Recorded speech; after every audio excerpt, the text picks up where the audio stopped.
সবুজ সংগ্রামের জমিনে এখনো বক্তব্য রাখবেন মোহতারাম আমির জামাত ডাক্তার শফিকুর রহমান।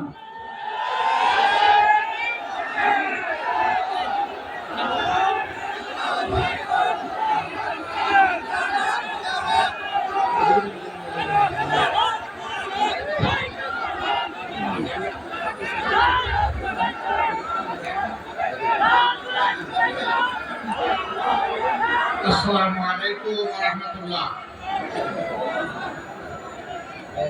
আসসালামু আলাইকুম ওয়া রাহমাতুল্লাহ। প্রিয় শেরপুরবাসী, আপনারা কেমন আছেন? আলহামদুলিল্লাহি রাব্বিল আলামিন, ওয়াসসালাতু ওয়াসসালামু আলা রাসূলিল কারীম ওয়া আলা আলিহি ওয়া সাহবিহি ওয়া আহলি বাইতি আজমাইন।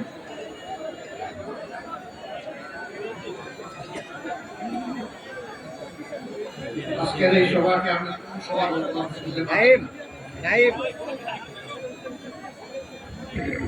এই মাসের 12 তারিখ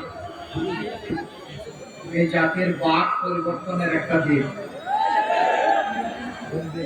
জাতি এসে আজকে একটি কঠিন বাকে দাঁড়িয়েছে। 12 তারিখ দুটো নির্বাচন অনুষ্ঠিত হবে ইনশাআল্লাহ। এই নির্বাচন উপলক্ষে 11 দলের পক্ষ থেকে আয়োজিত মাত্র একদিনের নোটিশে এই জনসভা আমি কোন ভাষায় আল্লাহ তাআলা শুকরিয়া আদায় করব আমি খুঁজে পাচ্ছি না। কালকে দুপুরবেলা সিদ্ধান্ত নিয়েছি যে ইনশাআল্লাহ শহীদের পরিবারের দুঃখ ভাগ করতে আমি এখানে আসবো। তখনই জানানো হয়েছে যে আমরা আসতেছি, যতটুকু পারেন আমাদের সালামটুকু শেরপুরবাসীর কাছে পৌঁছে দেবেন। এই জনসভার সম্মানিত সভাপতি ভাই, এটা একটু দেন, এটা একটু দেন, এটা একটু দিতে দেন। 11 দলের মুখ দেখা দেন। সম্মানিত নেতৃবৃন্দ, আমার সামনে উপস্থিত প্রিয় শেরপুরবাসী, সাংবাদিক বন্ধুগণ, ইস্তেরা নিতে হবে, মুখ দেওয়া যায় না। আল্লাহ তাআলার অগণিত শুকরিয়া। সময়ের প্রয়োজনে আল্লাহর একজন গোলাম হিসাবে দেশের মানুষের কাছে আল্লাহ তাআলা আমাকে যাওয়ার তৌফিক দান করেছেন, আলহামদুলিল্লাহ। আমার এবং আমাদের পরিচয় হচ্ছে আমরা গোলাম, আমরা দাস, আমরা আল্লাহ তাআলার গোলাম। আল্লাহ তাআলার গোলামি যারা করে তারা আল্লাহ ছাড়া কারো কাছে মাথা নত করে না। আল্লাহ তাআলার গোলামি যারা করে তারা কালো মেঘ দেখে ভয়ও পায় না। আল্লাহ তাআলার গোলামি যারা করে আল্লাহ তাআলার ভালোবাসা পাওয়ার জন্য তারা মানুষকে ভালোবাসে। আল্লাহ তাআলাকে খুশি করার জন্য তারা মানুষকে সম্মান করে। আমি আজ দাঁড়িয়েছি তরতাজা অনেক শহীদের এই ঈদগায়। বিশেষ করে আমি গভীর শ্রদ্ধার সাথে আমার দায়িত্বশীল নেতা, আমাদের বড় ভাই, এদেশের একজন প্রকৃত সাংবাদিক ছিলেন, একজন উঁচু মানের বুদ্ধিজীবী ছিলেন, আপনাদেরই গৌরব, জাতির গৌরব শহীদ কামারুজ্জামানকে আমি স্মরণ করছি।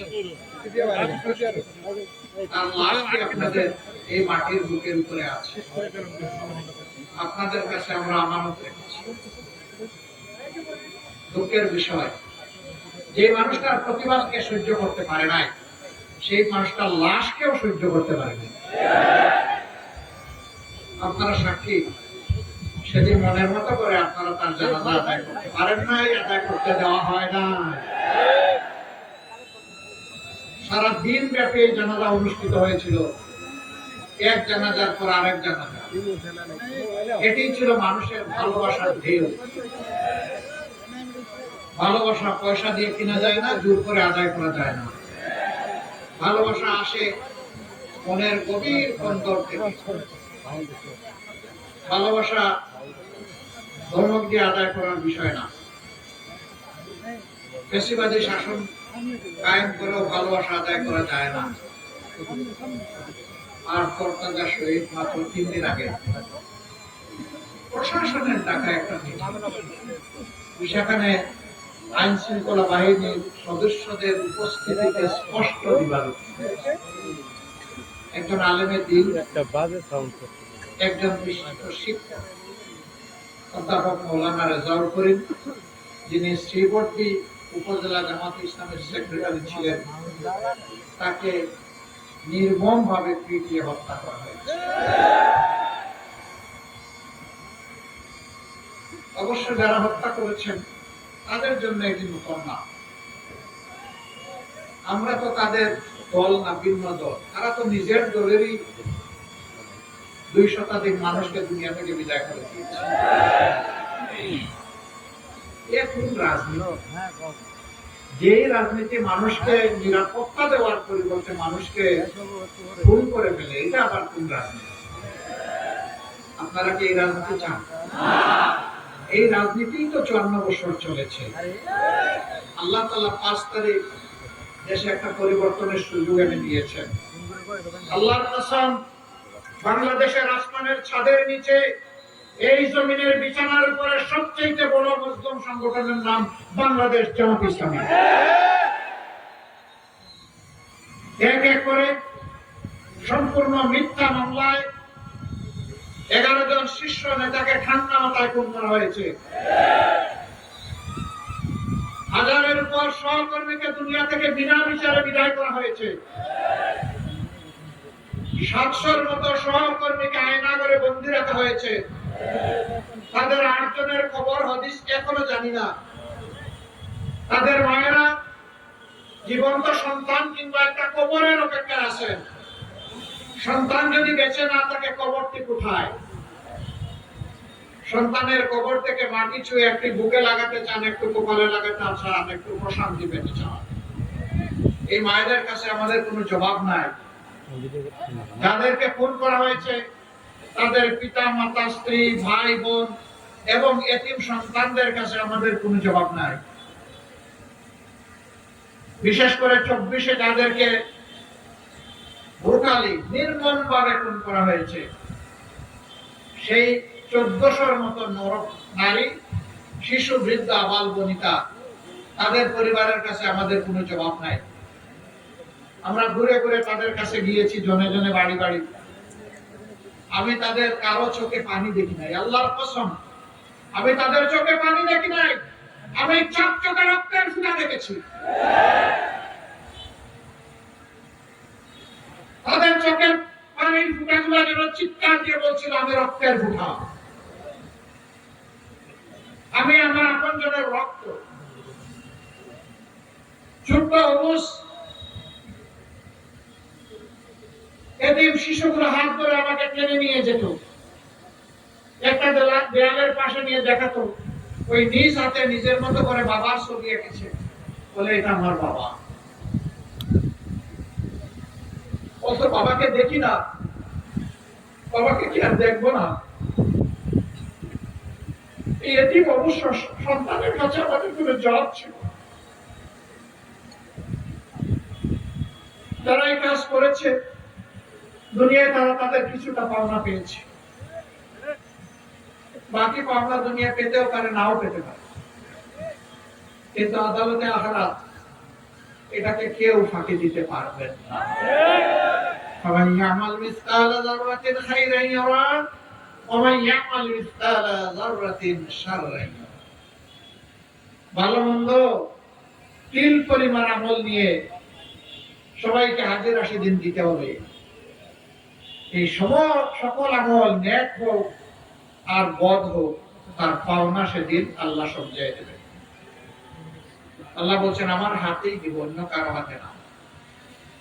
উই বিলিভ, উই কনসিভ, বিশ্বাস করি, দৃঢ়ভাবে বিশ্বাস করি, সেদিন যারা মানুষের জীবন, সম্পদ আর ইজ্জত নিয়ে খেলেছে, তারা তাদের পাওনা পেয়ে যাবে। তবে আমরা দেশকে, মানুষকে ভালোবাসি, আমরা ওদের প্রতি আহ্বান জানাবো, খালেস দিলে আল্লাহর দরবারে তওবা করো। যাকে যেখানে কষ্ট দিয়েছো, যার হক নষ্ট করেছো, ক্ষমা চাও, হক ফেরত দাও। ওই মানুষগুলোর কাছে ক্ষমা চেয়ে নাও, হাসরের কঠিন দিনের মুখোমুখি হওয়ার আগে, বর্ষকের মধ্যবর্তী স্থানের কঠিন সময়ের মুখোমুখি হওয়ার আগে আমাদের এই ভাই বোনেরা যদি তারা মাপ চেয়ে নেয় আল্লাহর দরবারে, তারা যদি আল্লাহর পক্ষ থেকে ক্ষমা পেয়ে যায়, আমাদের কোনো আপত্তি আছে? আপনাদেরকে আল্লাহ যদি আপনাদের নেক আমলের কারণে জান্নাত দেন, ওখানে কি আপনাদের জায়গা কিছু কমে যাবে? কমবে না। রাদার উইল বি হ্যাপি, আমরা খুশি হব যে আমাদেরই রক্তের অংশ, তারা বাইরের কেউ না। সবাই আমরা এক আদম আলাইহিস সালাম এবং এক হাওয়া আলাইহিস সালামের বংশধর। রক্ত আমাদের একটাই। সময়ের ব্যবধানে ভাগ বিভক্তি হয়েছে। আমার আপন ভাই, আমার আপন বোন জাহান্নামের আগুন থেকে যদি আমাদের দোয়ার কারণে মুক্তি পেয়ে যায়, হতে পারে এর উসিলায় আমরাও আল্লাহর দরবারে মুক্তি পেয়ে যাব। অতএব আমরা তাদের কল্যাণ কামনা করি। এখান থেকে সবাইকে শিক্ষা নিতে বলি, পরিণতি দুনিয়ায় কি হয়, আখিরাতে কি হয় আল্লাহ তাআলা তো জানাই দিয়েছেন। কুলিল্লাহুম্মা মালিকাল মুলকি তুতিল মুলকা মান তাশাউ ওয়া তানজিউল মুলকা মিম্মান তাশাউ। নবী জানিয়ে দাও, বিশ্ববাসীকে জানিয়ে দাও, আমার বিশাল সাম্রাজ্যে, অকল্পনীয় সাম্রাজ্যে ছোট ছোট ভূখণ্ড আমি তৈরি করে দিয়ে কিছু মানুষের হাতে সেই ভূখণ্ডের শৃঙ্খলা এবং শান্তি বজায় রাখার জন্য আমি দায়িত্ব তুলে দিই। আমি দেখি আমার এই নিয়ামতের তারা শুকরগুজারি করে কিনা, কৃতজ্ঞতা আদায় করে কিনা। যদি তারা শুকর করে, কৃতজ্ঞতা আদায় করে, তাহলে তাদের সম্মান আমি বৃদ্ধি করে দেই, আমি তাদেরকে ক্ষমতায় দায়িত্বে রাখি। কিন্তু যদি আমার আমানতের সাথে বেঈমানি করে, বিশ্বাসঘাতকতা করে, মানুষের সাথে যদি গাদ্দারি করে, তাহলে তানজিউল মুলকা মিম্মান তাশা, ছু মেরে নিয়ে যায়। এরপরে কি? এরপরে আল্লাহ বলছেন শুধু ক্ষমতা নিয়েই ছাড়ি না, শুধু ক্ষমতায় রেখেও আমি ছেড়ে দেই না। তুইজ্জু মান তাশা ওয়া তুযিল্লু মান তাশা বিয়াদিকাল খায়র ইন্নাকা আলা কুল্লি শাইইন কাদির। আল্লাহ তাআলা বলতেছেন যে আমি যাকে চাই তাকে সম্মানিত করি, আর যাকে চাই তার সম্মান কেড়ে নিয়ে তাকে চরমভাবে বেইজ্জত করি। সম্মানের পথ কোনটি আর বেইজ্জতির পথ কোনটি সেটা আল্লাহ জানিয়ে দিয়েছেন। আফসোস, ইতিহাসের বড় শিক্ষা, মানুষ ইতিহাসের পাঠ নিয়ে শিক্ষা গ্রহণ করে না।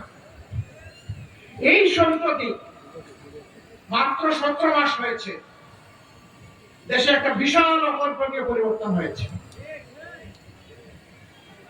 এর আগে 15.5 বছর সবগুলা রাজনৈতিক প্রতিপক্ষ দল সেদিনের আমরা ছিলাম মজলুম। সবচেয়ে বড় মজলুম দল জামাত ইসলাম। আমি খুনের কথা বলেছি, আমাদের সবগুলা অফিস সারা বাংলাদেশে 13.5 বছর একটানা বন্ধ। আমাদের নিবন্ধন কেড়ে নেওয়া হয়েছে, প্রতীক নাই, শেষ পর্যন্ত বেদিশা হয়ে আমরাও নাই, আমাদেরকে নিষিদ্ধ করে দিয়েছে। ক্ষমতা থেকে সরে যাওয়ার মাত্র 4 দিন আগে আমরাও নিষিদ্ধ। 5ম দিনে আল্লাহ তাআলা তার সিদ্ধান্ত বাস্তবায়ন করেছে। বুলডোজার দিয়ে আমাদের নেতা কর্মীদের ঘরদুয়ার ভেঙে চুরমার করে দেওয়া হয়েছে। কিন্তু যখনই আল্লাহ তাআলা 24-এর এই পরিবর্তনটা এনে দিলেন, আমরা রাস্তায় মিছিল করি নাই, উচ্ছ্বাস প্রকাশ করি নাই, স্লোগান দেই নাই, আমরা সিজদায় পড়ে আল্লাহ তাআলার শুকরিয়া আদায় করেছি। আসাব্বিহ বিহামদি রাব্বিকা ওয়াস্তাগফির। তোমরা যখন আল্লাহর পক্ষ থেকে এখন ভালো কিছু পাবা, তখন আল্লাহ তাআলার পবিত্রতা ঘোষণা করো, তাসবিহ করো, তোমরা হামদ তার প্রকাশ করো, তার প্রশংসা করো। আর তোমরা এই কাজ করতে গিয়ে যদি মানবিক দুর্বলতার কারণে ভুল ত্রুটি অপরাধ করে থাকো, তাহলে সিজদায় পড়ে ক্ষমা চাও। আমরা তাই করেছি। ওই রাতেই ঘোষণা দিয়ে, 5 তারিখ রাতে ঘোষণা দিয়ে বলেছি, আমরা কারো উপর থেকে দলীয়ভাবে কোনো প্রতিশোধ গ্রহণ করব না। তবে ক্ষতিগ্রস্ত ব্যক্তি কিংবা পরিবার তারা যদি ন্যায় বিচার চায়, আমরা ইনশাআল্লাহ তাদের পক্ষে শক্ত হয়ে দাঁড়াবো। কিন্তু আইন কাউকে হাতে তুলে নেওয়ার জন্য আমরা বলবো না। আদালতের হাতে আমরা বিচার দিয়ে, আমরা বিচার চাই। আমরা জাতির সাথে কথা রেখেছি। বাংলাদেশের 56,000 বর্গ মাইলের 18 কোটি মানুষ কেউ বলতে পারবে না কোথাও আমাদের কর্মীরা কারো উপর প্রতিশোধ নিয়েছে কেউ বলে? সবচেয়ে মজলুম দল এই ধৈর্যের পরিচয় দিয়েছে। এরপরে আমরা বলেছিলাম জানি আমাদের সহকর্মীরা তারা আর্থিকভাবে বড়ই ক্ষতিগ্রস্ত হয়েছেন এই সময়টা জুড়ে, কিন্তু সাবধান, কারো অর্থের দিকে হাত বাড়াবা না। ওটা যদি তুমি তোমার বলেও ধারণা করো তাও না, কারণ ওই হাত বাড়ানো আল্লাহ পছন্দ করেন না। আমরা বলে দিয়েছিলাম কোন চান্দাবাট্টার সাথে আমাদের কোনো সম্পর্ক থাকবে না। আপনারা সাক্ষী, কেউ আমাদেরকে চাঁদাবাজ বলতে পারবে না। আমরা বলেছিলাম এখানে ওখানে দখল বাণিজ্য, এটি আমাদের কাজ নয়। আমাদের আল্লাহ, আমাদের নবী করিম সাল্লাল্লাহু আলাইহি সাল্লাম এটা আমাদেরকে শিক্ষা দেননি। এই কাজ আমরা করব না। আপনারা সাক্ষী, এই কাজ আমরা করি নাই। আমরা বলেছিলাম অতীতে যারা অপরাধ করেছে তাদের উপর প্রতিশোধ নিতে গিয়ে আমরা মামলা বাণিজ্য করব না। সুনির্দিষ্ট অপরাধের বিরুদ্ধে মামলা হবে, নিরীহ কোনো মানুষের বিরুদ্ধে মামলা হবে না। আমাদের মামলায় শত শত আসামি নাই, আর হাজার হাজার মামলাও আমরা করি নাই। এই ক্ষেত্রে আমরা দায়িত্বশীলতার পরিচয় দিয়েছি। আপনারা শুনে অবাক হবেন, বাংলাদেশে সর্বমোট মামলা আমরা করেছি 1200।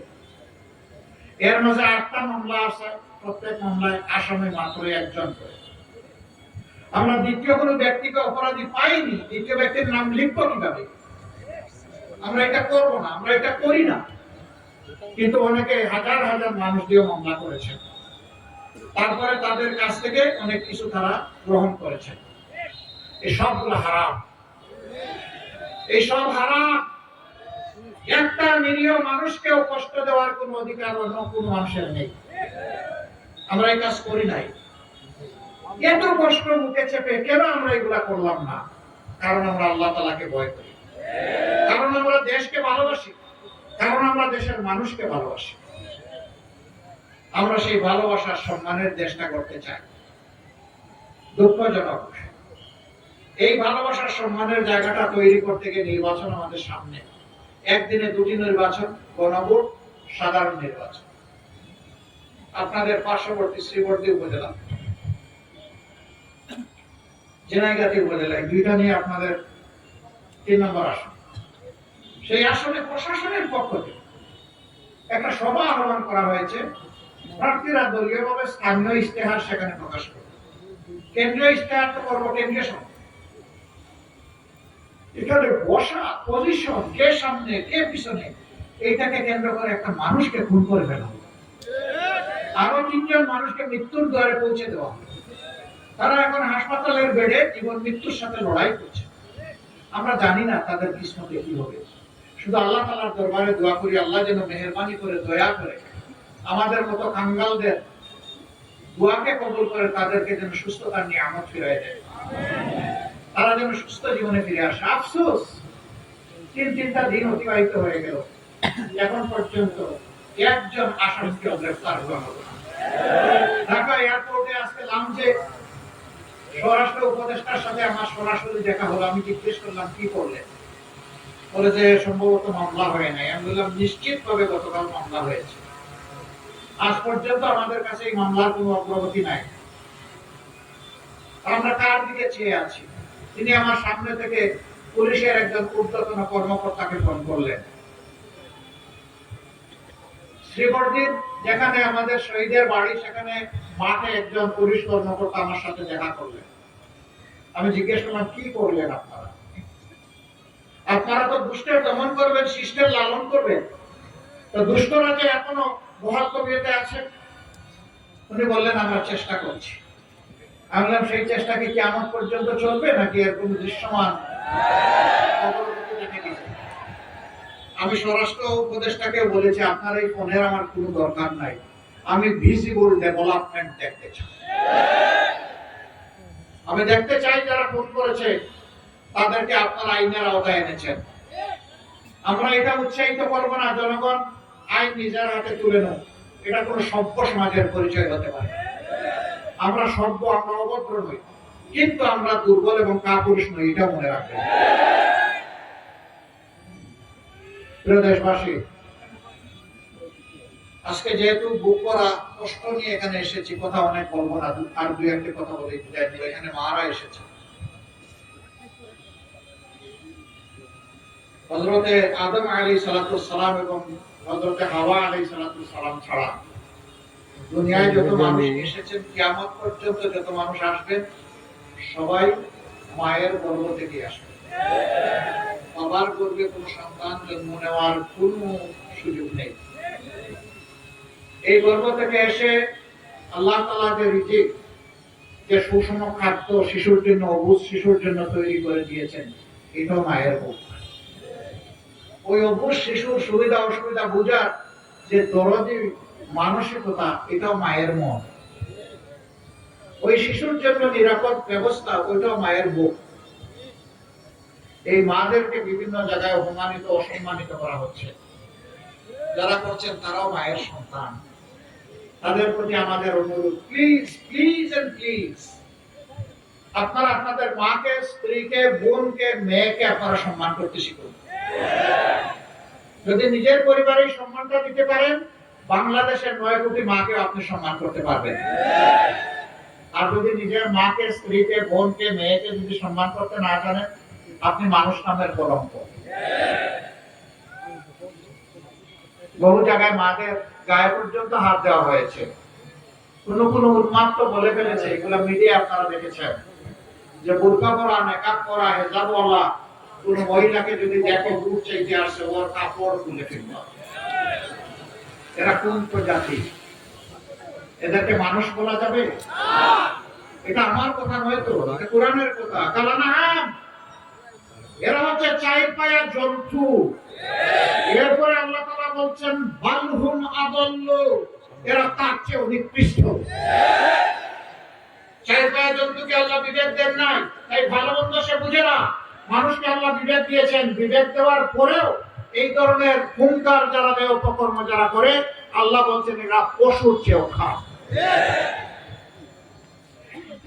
বন্ধুরা, ভালোই ভালোই বলছি, আমাদের ধৈর্যের পরীক্ষা নেওয়ার কোনো দরকার নাই। যেই দলের নেতারা হাসি মুখে ফাঁসির তক্তার উপর দাঁড়াতে পারে আল্লাহু আকবার বলে, এই দলের ধৈর্যের পরীক্ষা নিতে আসবেন না। আমরা আপনাদেরকে অনুনয় বিনয় করে বলছি, তার সাথে সাবধান করে দিচ্ছি। মায়ের গায়ে হাত উঠলে বাংলাদেশ বিস্ফোরিত হবে।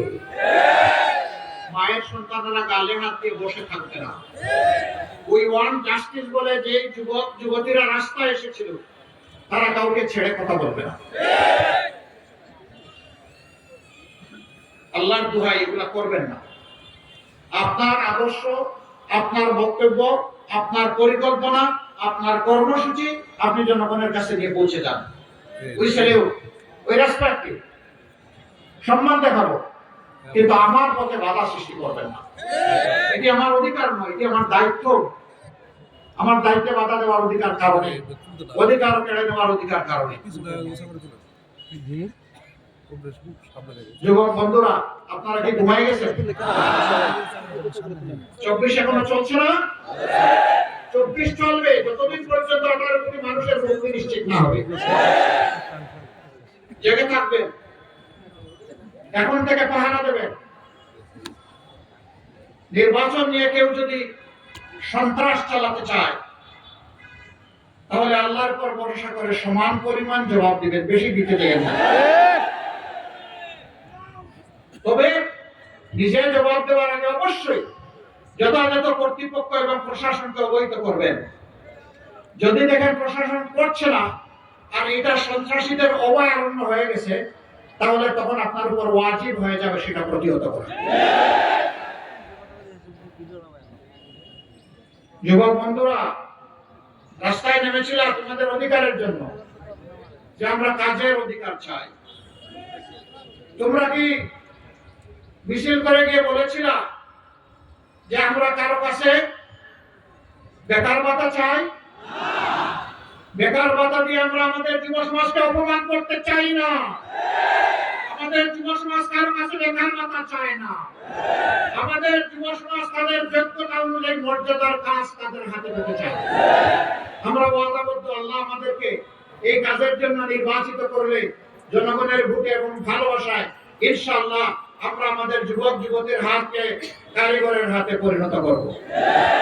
তারপরে কাজ হাতে তুলে দিয়ে বলবো, দেশটি এবার তোমাদের, তোমরাই বাংলাদেশ।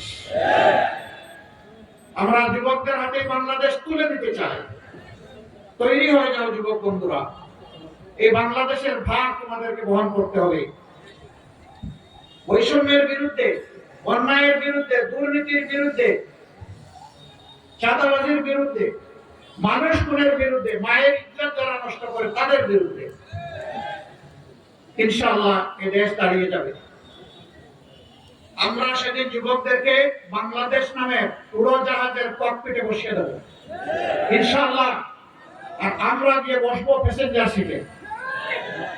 আমরা প্রস্তুত হয়ে গেছি, তোমরা প্রস্তুত হয়ে যাও।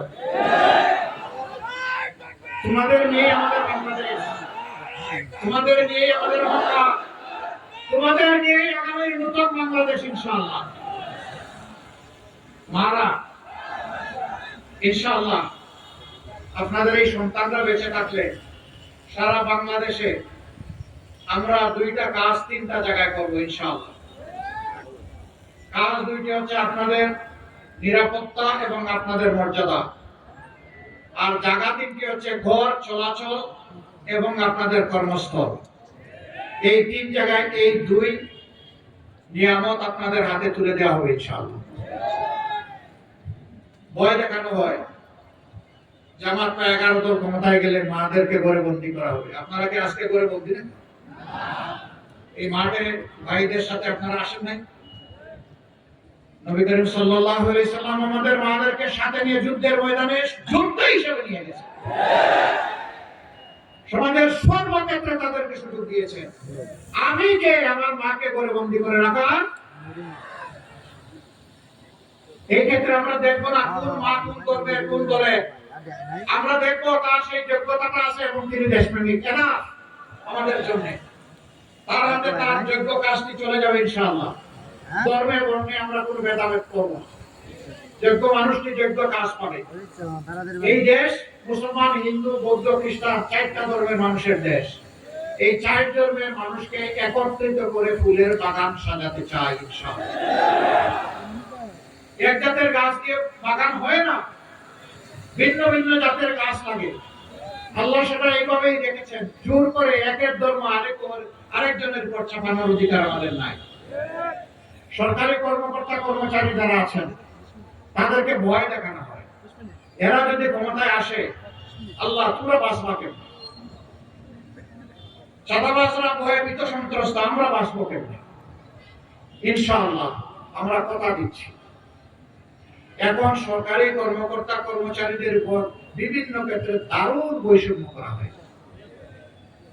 সবার জন্য পাইকারি জরিমানা, একই বেতন। এই সেনাবাহিনী লোকের এখন দাঁড়িয়ে আছে, ওখানেও আছে। একটা মাত্র পেশা যেখানে ঢুকার সময় ক্যাডেট হিসাবে শপথ করে ঢুকে যে আমার দেশটা জাতিটাকে রক্ষা করার জন্য আমি জীবন দিব। আর কোন পেশা এই শপথ নেই। তাদের সাথে আপনি কোন পেশাকে তুলনা করবেন? তাদের তুলনা তাদের সাথে, অন্য কারোর সাথে নয়। পুলিশের লোকরা রাত নাই দিন নাই 24 ঘন্টা একাকার, তাকে আপনি দিবেন ফকির কুল্লির বেতন। তো সে মর্যাদা নিয়ে, সম্মান নিয়ে, তার পরিবার নিয়ে বাঁচবে। এরকম যে পেশার যতটুকু ওজন, সে পেশা অনুযায়ী ইনশাআল্লাহ বেতন এবং ভাতা সুবিধাদি সহ সকল কিছু সমন্বয় করা হবে, যাতে সম্মানের সাথে, তৃপ্তির সাথে তারা গর্বিত নাগরিক হিসাবে নিজের সমস্ত যোগ্যতা উজাড় করে দেশকে সার্ভিস দিতে পারে। আর যারা চাঁদাবাজি করে তাদের ভয়ের কোনো কারণ নাই, তারা আমাদের সন্তান, ওটা ছেড়ে দিবে। যার হক এনেছে পারলে তাকে বিরোধ দেবে, তওবা করবে, মাফ চাইবে, তারপরে তাদেরকেও শিক্ষা দেব, তাদের হাতে প্রশিক্ষণ তুলে দেব, কাজ তুলে দেব ইনশাআল্লাহ। সবাই মিলে আমরা দেশ করব, সেই দেশটাই আমরা করতে চাই। আপনারা আমাদের জন্য দোয়া করবেন। এই কাজে কেউ আমাদেরকে বাধা দিয়ে থামাতে পারবে না। মাথা গরম কি জন্য লোকদের হয়েছে জানি তো। আজকে যুবকরা সিদ্ধান্ত নিয়ে ফেলেছে, 5-5টা পাবলিক বিশ্ববিদ্যালয় তাদের রায়ের মাধ্যমে জানিয়ে দিয়েছে তারা কি চায়, কাকে চায়। মায়েরা আওয়াজ দিয়ে বলছে যে আমরা এই দলকে চাই। এটা তাদের অপরাধ না। আমি একটা কথা বলেই শেষ করছি। একজন বোন তার পছন্দের পোশাক পরে একটু খোলামেলা তিনি রাস্তায়, সাংবাদিক বন্ধু প্রশ্ন করেছেন আপনি কারে চান আগামী দিনের ক্ষমতায়? তিনি বলছেন জামাত। কেন? বলে যে জামাত আসলে দেশটা ঠিক হবে। তাইলে তো আপনি পোশাক করতে পারবেন না। ওইটা পরবো না। আপনাকে তো শালীন পোশাক করতে হবে, পরবো। এরপরে জিজ্ঞেস করেছে জামাতের কোন জিনিসটা আপনার ভালো লাগে? জামাতই আমার ভালো লাগে। মাথা তো ওইখানে গরম হচ্ছে, গরমের কারণ তো ওই জায়গায়। মামুনদেরকে বিভিন্ন জায়গায় জিজ্ঞেস করা হয় কারে ভোট দিবেন? হয়তো সে তার পছন্দ মতো বললো যে আমি দাঁড়িপাল্লায় ভোট দেবো। কেন দিবেন? ওই যে এখানে আমার ইজ্জত নিরাপদ থাকবে। আপনি মাথা গরম করে কি করবেন? আপনিও মাকে সেই ইজ্জত দেন, তাহলে তারা আপনাকে ভালোবাসবে, সমর্থন করবে। আপনি বেইজ্জত করবেন আর জোর করে আমার মায়ের সমর্থন নেবেন। আপনি কি আমার মায়ের জাতিকে বোকা ভাবছেন নাকি? আমি কোন ভাষায় নিন্দা জানাবো I don't know। আমি আমার মাদেরকে কিভাবে সম্মান করি আমার মায়েরা তার সাক্ষী। বাংলাদেশের 9 কোটি মা সাক্ষী। আমার টুইটার, যেটাকে এখন এক্স বলা হয়, এই অ্যাকাউন্ট হ্যাক করে এখন থেকে ধরেন 15 ঘন্টা আগে অত্যন্ত বাজে অরুচিকর কুরুচিপূর্ণ মাদেরকে নিয়ে একটা বক্তব্য দিয়ে দিছে, আমারটা হ্যাক করে। একটা দল দেখলাম যে হই হই রই রই করে মিছিল শুরু করে দিচ্ছে। যারা মাদেরকে সম্মান করতে জানে না তারা এখন মিছিল শুরু করে দিল। মানে এই কাজ কে করেছে? ঠাকুর করে কে রে? আমি কলা খাই না। মুখ লোক করলে বলছে আমি কিন্তু কলা খাই না। ওই কলা অর্ধেক খাওয়া অবস্থায় বলতেছে। সাবধান করে দিচ্ছি, এই কাজ করবেন। এইটা আবার আপনি মায়ের জাতিকে অপমান করলেন। একেবারে ইতর শ্রেণী না হলে এই কাজ কেউ করতে পারে। আরে ভাই, আমার বক্তব্য, আমার কর্মসূচি, আমার পরিকল্পনা কি? তুমি তোমার বক্তব্য, আদর্শ, কর্মসূচি, পরিকল্পনা দিয়ে মোকাবেলা করো। এই চূড়াই পথে, নোংরা পথে কেন? আলহামদুলিল্লাহ এখন আমার এডমিনের কন্ট্রোলে আবার এটা ফিরে এসেছে 7 ঘন্টা পরে ওই ঘটনা ঘটা। এতে সাময়িক যদি কোনো মা ওদের অপরপত্যের কারণে কষ্ট পেয়ে থাকেন, আমি তাদের কাছে ক্ষমা চাই। আবার আপনারা ভাই সাবধান, লিখে দিয়েন না যে ওনার টুইটারে উনি বাজে মন্তব্য দেওয়ার জন্য উনি আবার ক্ষমা চেয়েছেন। আপনারা কিন্তু এটা করেন মাঝে মাঝে, 2-1 সবাই না। আমি সাবধান করে দিলাম। আপনার আমার বক্তব্য পছন্দ না হয় সবকিছু আপনার পায়ের তলে ফেলে দিয়ে, কিন্তু আমার বক্তব্য আপনার মতো করে দিবেন না। আমার বক্তব্যটা আমার মতো করে দিবেন, যেমনটা আমি বলেছি। আমি প্রায় জায়গায় দুঃখের সাথে দেখি 2-1টা মিডিয়া এটা টুইস্ট করে, বাকিরা এটা নিয়ে কাড়াকাড়ি করে ঝাঁপাইয়ে পড়ে। আরে ভাই, আপনারা তো জাতির বিবেক রে ভাই। আর মিডিয়া হচ্ছে জাতির আয়না বা দর্পণ। জাতিটাকে বাঁচান ভাই, অনেক হয়েছে। আসুন এবার সবাই মিলে দেশটাকে ইতিবাচক ধারা রাজনীতির দিকে নিয়ে যায়। এখানকার কিছু দাবি আমার কাছে বলা হয়েছে, আমি পড়ে শুনেছি। একটা ইউনিভার্সিটি, এবং এটা যদি কৃষি ইউনিভার্সিটি হয় তাহলে ভালো, কারণ এই এলাকা কৃষি প্রধান।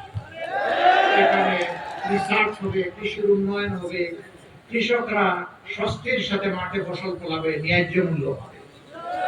একটা মেডিকেল কলেজ, হ্যাঁ আমরা ইতিমধ্যেই বলেছি, আল্লাহ আমাদেরকে সুযোগ দিলে পর্যায়ক্রমে বাংলাদেশের কোন জেলা সরকারি মেডিকেল কলেজ থেকে বাদ পড়বে না ইনশাআল্লাহ।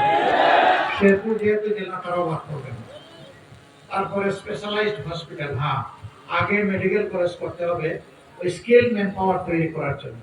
স্কিল ম্যান পাওয়ার ছাড়া কিছু যন্ত্রপাতি আর বিল্ডিং করে দিলে স্পেশালাইজড হসপিটাল হবে না, বরঞ্চ এটা মানুষ মারার আর একটা রিফাইন কারখানা হবে। এই জন্যই আমরা মেডিকেল কলেজ দিয়ে শুরু করবো, এবং ওইটাও করবো ইনশাআল্লাহ। রেল লাইন সম্প্রসারণ করা, সারা বাংলাদেশকেই রেলওয়ে নেটওয়ার্কের আওতায় আনার 2টা কারণে প্রয়োজন। এই জার্নিটা হচ্ছে সেফ এন্ড লেস কস্টলি। এখানে ব্যয় হয় কম আর তুলনামূলক নিরাপদ। ইনশাআল্লাহ এটা আমরা ন্যায্যতার ভিত্তিতে দেখবো। ভেজিটেবল ইপিজেড, তার মানে হচ্ছে এখানে যে শাকসবজি তৈরি হয়, ফলমূল উৎপাদন হয়, সেগুলা সংরক্ষণের কোনো ব্যবস্থা না থাকার কারণে তাড়াহুড়া করে হয় বিক্রি না হয় পচে করে শেষ। এতে কৃষকরা পর্যাপ্ত উপযুক্ত দাম পান না, আবার ভোক্তারাও সবসময় এই জিনিসগুলো পান না। আমরা সারা বাংলাদেশের ডেমোগ্রাফিকে আমাদের বিবেচনায় নিব, নিয়ে যেখানে যেটা প্রযোজ্য সেইখানে ওই ইন্ডাস্ট্রিগুলো গড়ে তুলবো। কারণ আমরা একটু আগে বলেছি না যুবকদের হাতে কাজ দেব, তো ইন্ডাস্ট্রি না করলে কাজ আসবে কোথেকে? ইন্ডাস্ট্রিও করবো, কাজও তুলে দেবো ইনশাআল্লাহ। তারপরে এটা কি লেবার ফোর্স মানে? ও এটা তো বলে দিচ্ছি। আলহামদুলিল্লাহ, আপনারা দোয়া করবেন আমরা যেন জাতিকে নিয়ে সামনের দিকে এগিয়ে যেতে চাই। প্রিয় জাতি, আপনাদের উপর আমাদের শতভাগ আস্থা আছে। আমরা মাথা গরম করবো না, যে যাই সুশ্রুতি দিন। আমরা দেশের জন্য অতীতেও ধৈর্য ধরেছি, এখনো ধৈর্য ধরবো।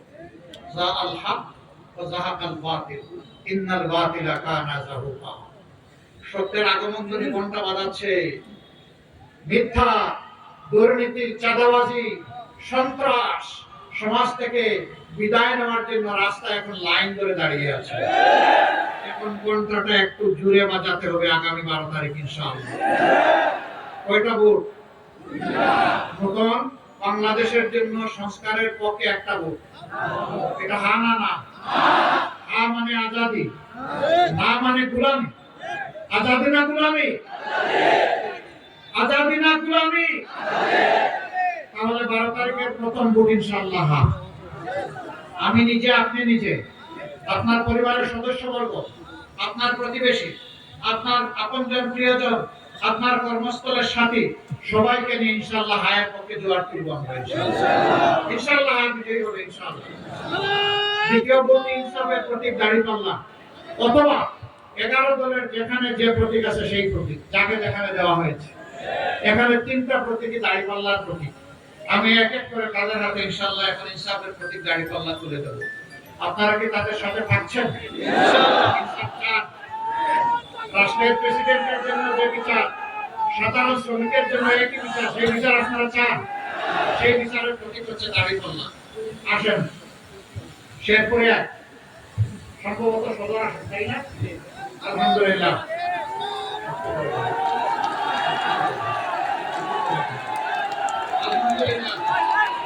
আমরা কি তুলে দিলাম? প্রতীক আছে? কোনসে প্রতীক? আমি দিলে আকাশ কাঁপিয়ে 12 তারিখ সারাদিন সকাল সন্ধ্যা ইনশাআল্লাহ বিজয়মালা ইনশাআল্লাহ মাশাআল্লাহ জাযাকুমুল্লাহু খায়রা। বিজয় নিয়ে রাতে ঘুমাবেন শান্তিতে, তাই না? না ঘুমাতে পারবেন না। আল্লাহ যদি বিজয় দেন, ঘরে ফিরে ভালো করে ওযু করে 2 রাকাত নামাজ আর বিজয় চকে 4টা সেজদা আল্লাহ শুকরিয়া আদায় করবেন ইনশাআল্লাহ।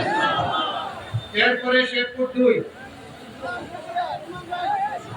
গোলাম কিবরিয়া, তাই না? আলহামদুলিল্লাহ। ধরো সত্য করে উঁচু করে ইনসাফের প্রতীক দাঁড়িপাল্লা। প্রতীক আছে? কোনসে প্রতীক? সুরে সুরে 12 তারিখ ইনশাআল্লাহ বিজয় হবে, বিজয়মালা ইনশাআল্লাহ মাশাআল্লাহ। একই কথা, একই দোয়া গোলাম কিবরিয়ার জন্য। এরপরে শেরপুর 3 আপনাদের কি আসতে পারছে? আসছে।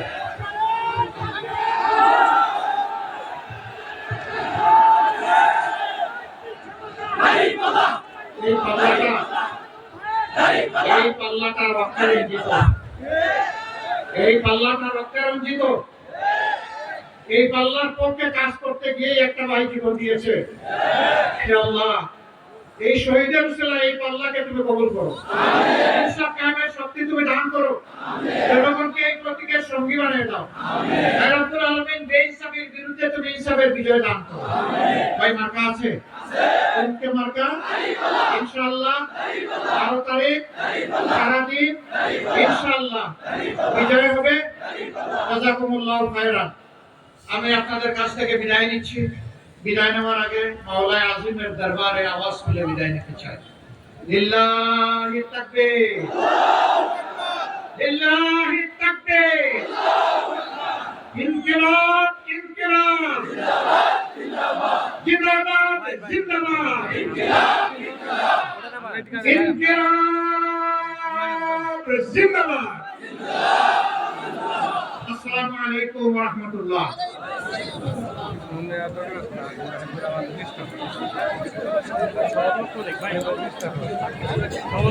এ পর্যায়ে বক্তব্য রাখবেন আজকের প্রোগ্রামের সম্মানিত সভাপতি মাওলানা হাফিজুর রহমান।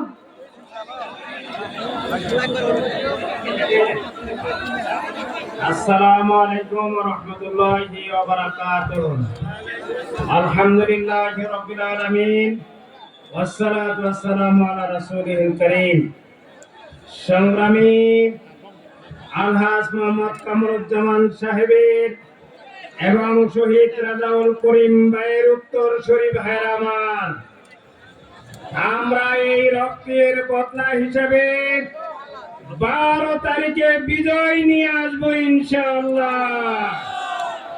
এই বিজয়ের জন্য যত ত্যাগ করার প্রয়োজন রয়েছে সর্বোচ্চ ত্যাগ স্বীকার করে বিজয় আনার আহ্বান জানিয়ে এবং অল্প সময়ের আহ্বানে স্বতঃস্ফূর্তভাবে আপনারা সাড়া দিয়েছেন, সবাইকে ধন্যবাদ জানিয়ে আজকের এই নির্বাচনী বিশাল ঐতিহাসিক জনসভার সমাপ্তি ঘোষণা করছি।